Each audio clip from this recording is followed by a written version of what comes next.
So, ఆ టైంలో మీకు వేరే ఆఫర్స్ వచ్చాయా బాగా ఎడాపెడా? యాహ్! వద్దని చెప్పారా? లేకపోతే కొన్ని టైం చేసారా? లేదు. అంటే నాకు ఆల్మోస్ట్ మొగలి రేకులు చేసే టైంలో నేను 25 డేస్ నేను షూటింగ్‌కెళ్ళేవాడిని మంత్‌లో. హ్మ్. ఓన్లీ ఫ్రైడే హాలిడే అన్నమాట. ఎందుకంటే డ్యూయల్ రోల్. నాకు ఇక్కడే ఆల్మోస్ట్ అవి చేయడానికి 16 అవర్స్ చేసేవాళ్ళం. హ్మ్. సో, ఇంక వేరే సీరియల్ చేయడానికి టైం ఉండేది కాదు. సో, చాలా అప్పుడు రాధిక గారు, రాడాన్ నుంచి చాలా ఆపర్చునిటీ వచ్చాయి కానీ చేసే సిచ్యువేషన్ కాదు.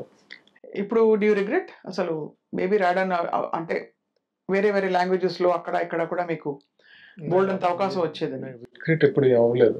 అంటే నాకు తెలిసి నాకు మంచి ఇమేజ్ వచ్చింది కదా! లైక్ అంటే ఇప్పటికి స్టిల్ ఈ అవును. రోజుకి మొగలి రేకులు చూస్తున్నారు. ఈ రోజుకి నాకు అప్పుడు ఎలా నన్ను రిసీవ్ చేసుకున్నారో పీపుల్ ఇప్పటికీ అలానే నన్ను ఎఫెక్షన్‌గా చూస్తున్నారు. ఇంకా నాకు అది రిగ్రెట్ అనిపించలేదు. అప్పటి మీ సమకాలీకులు ఎవరు? అచ్యుత్ గారు వాళ్ళందరూ కొంచెం సీనియరా మీకంటే? చాలా సీనియర్స్.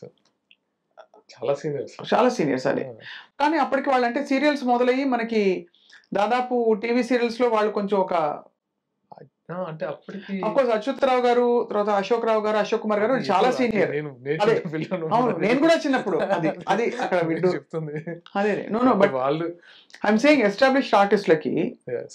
ఇప్పుడు ఒక కొత్త న్యూ కమర్ వచ్చి ఒక స్క్రీన్‌ని బాగా కమాండ్ చేసే న్యూ కమర్ వచ్చినప్పుడు మీ సమకాలీకులు ఎవరైతే కౌశికా? కౌశిక్ మా సీనియర్. సీనియర్. కౌశిక్ కూడా మీకు సీనియర్. ఆ! మేమున్నప్పుడు రాజేష్, సెల్వ అండ్ ఇంతే మాక్సిమం. వాళ్ళందరూ చూసి వావ్! అనుకునేవారా?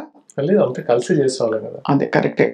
కలిసి. But I am saying other సీరియల్స్‌లో ఇంకా వేరే సీరియల్స్ కూడా ఉంటాయి కదా! అదర్ సీరియల్స్ అంటే మంచి ఎన్విరాన్మెంటే ఉండేది. అంటే చిన్న ప్రొఫెషనల్‌గా ఏదో చిన్న ఉంటాయి కానీ నాకు పెద్ద ఎవరితో నాకు పెద్ద మీకెప్పుడు అటాచ్‌మెంట్ పర్సనల్ అటాచ్‌మెంట్ పర్సనల్ కూడా లేదు. ప్రొఫెషనల్‌గా ఏదైనా అంతే తప్పితే అది కూడా నేను పట్టించుకునేవాడిని కాదు. ఆ టైంలో ఇష్టం ఉండదు అవన్నీ. అవును. వర్క్ చేశానా నేను అసలు యాక్చువల్‌గా చాలా తక్కువ మందితో ఇండస్ట్రీలో అంటే ఇప్పటికీ బిందు నాయుడు గారు, మంజు నాయుడు గారు అండ్ జనార్దన్ అంటే ఆ ప్రొడ్యూసర్ ఆ టీంతో కలుస్తుంటా కానీ ఆర్టిస్టులతో పెద్ద ఉండేది కాదు. నాకు డిఫరెంట్ అప్లికేషన్స్ ఉండేవి నా బిజినెస్ అనో సంథింగ్. బిజినెస్ ఏం చేసేవారు? వేర్ ఇంటూ కన్స్ట్రక్షన్స్ అంటే మేము. సో అలా అంటే నాకు ఎక్కువ నా చైల్డ్హుడ్ ఫ్రెండ్స్ ఎక్కువ ఉండేవాడిని. కొంచెం అంటే ఇది ఎలా ఉండేదంటే నాకు జాబ్ లానే ఫీల్ అయ్యాను కానీ ఎక్కువ అంతకంటే నెత్తికెక్కించుకోలే. ఎప్పుడు అసలు ఆ ఇమేజ్ అనేది కూడా నాకు తెలియదు. నేను ఇమేజ్ ఉంది ఎస్టాబ్లిష్ అయ్యామనే ఫీలింగ్ కూడా నాకు ఎప్పుడు లేదు, ఇప్పటికీ లేదు.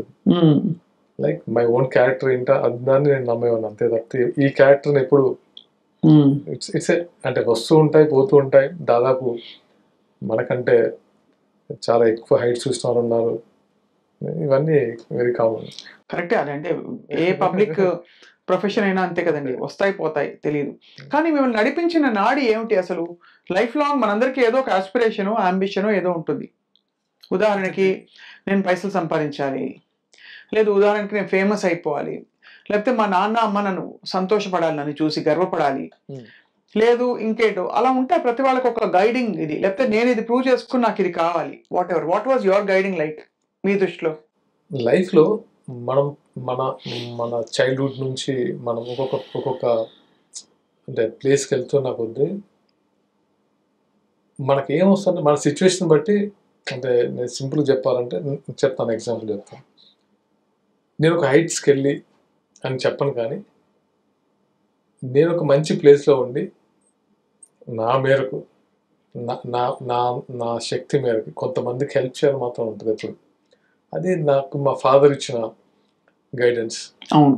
నువ్వు ఎదిగితే 10 మందిని టేక్ కేర్ చేసేలా ఉండాలనేది ఆయన అలా నేర్పించారు. అండ్ నాకు స్కూల్స్లో కూడా అలాగే ఉండేది. నా చిన్న విద్య అలాగే నాకు నడిపించి అలా మమ్మల్ని రూట్ చేసేవాళ్ళు. సో అంతేగాని అంతకు మించి ఏమి పెద్ద పెట్టుకోలేదు. బహుశా మీరు ఒక విప్లవ నేపథ్యం నుంచి రావడం కూడా ఒక కారణం ఏంటొచ్చు దానికి. అంటే అదేంటంటే గోదావరికని, మాది గోదావరికని. అండ్ ఎప్పుడు చెప్పలేదు బట్ ప్రవీణ్ తెలుసు అనుకుంటాను. అక్కడ ఏంటంటే రెండు వ్యసనాలు ఉంటాయి. ఒకటి మద్యం, రెండోది ఫ్రెండ్షిప్. అతి డేంజరస్ అంటే ఎలా ఉంటుందంటే ఫ్రెండ్షిప్ కోసం ఏమైనా చేస్తారు. చాలామంది తెలియదు, అంటే ఎవరు ఓపెన్ అయ్యారో తెలియదు. అంతే ఫ్యామిలీకి ఎంత ఇంపార్టెన్స్ ఇస్తారో ఫ్రెండ్షిప్కి అంతకంటే ఎక్కువ ఇంపార్టెన్స్ ఇస్తారు. అదే రేంజ్లో అంటే ఒక ఫ్రెండ్కి ఏమైనా అవుతే అదే రేంజ్లో ఫైట్ చేస్తారు వాళ్ళ గురించి. అమ్మో, అది గ్యాంగ్ వార్స్ ఉంటాయి. గ్యాంగ్ వార్స్ అనేవి గోదావరికంలో అది ఇంకా దాని తర్వాత ఎక్కడైనా అది కన్స్ట్రక్టివ్ వేలో ఉంటే అక్కడ చాలా డెవలప్మెంట్ జరుగుతుంది. ఒక్కోసారి తప్పులు జరుగుతుంటాయి దానివల్ల. సో నేను గోదావరికంలో ఏంటంటే ఇట్స్ ఏ డిఫరెంట్ అట్మాస్ఫియర్. అంటే నేను ఒక్క మాటలో చెప్పాలంటే నాకు బాగా నచ్చుతుంది. చాలా స్ట్రైట్గా ఉంటారు, ఎక్కడ డొంక తిరుగుడు ఉండదు. ఇది కావాలి ఇంతే. మీరు నమ్ముతారో లేదో, ఇంతే పాలిటిక్స్లోకి వస్తే టోటల్ తెలంగాణ అంటే ఉమ్మడి ఆంధ్రప్రదేశ్ ఉన్నప్పుడు కూడా అక్కడ ఫస్ట్ ప్రిఫరెన్స్ ఇండిపెండెంట్కి ఇస్తారు, ఏ పార్టీ చూడండి. అవును కరెక్టే. రామగుండం మేడారం కొడితే అంటే మీన్స్ చెక్ చేస్తే ఇండిపెండెంట్ గెలుస్తారు. ఎక్కువ లెఫ్ట్ పార్టీలు కూడా ఎక్కువ బాగా అంతే, లెఫ్టిజం ఎక్కువ ఉంటుంది.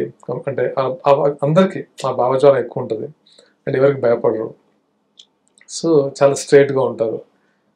అండ్ ఆ ఎన్విరాన్మెంట్కి రెండు అంటే మనకి మంచి సర్కిల్ దొరికి మంచి ప్లేస్లో ఉంటే పర్లేదు, లేకపోతే ఇంకొక రూట్లో వెళ్ళిపోతారు. చాలామంది నేను చూస్తున్నప్పుడు చాలామంది చూసి బాధ వేసేది.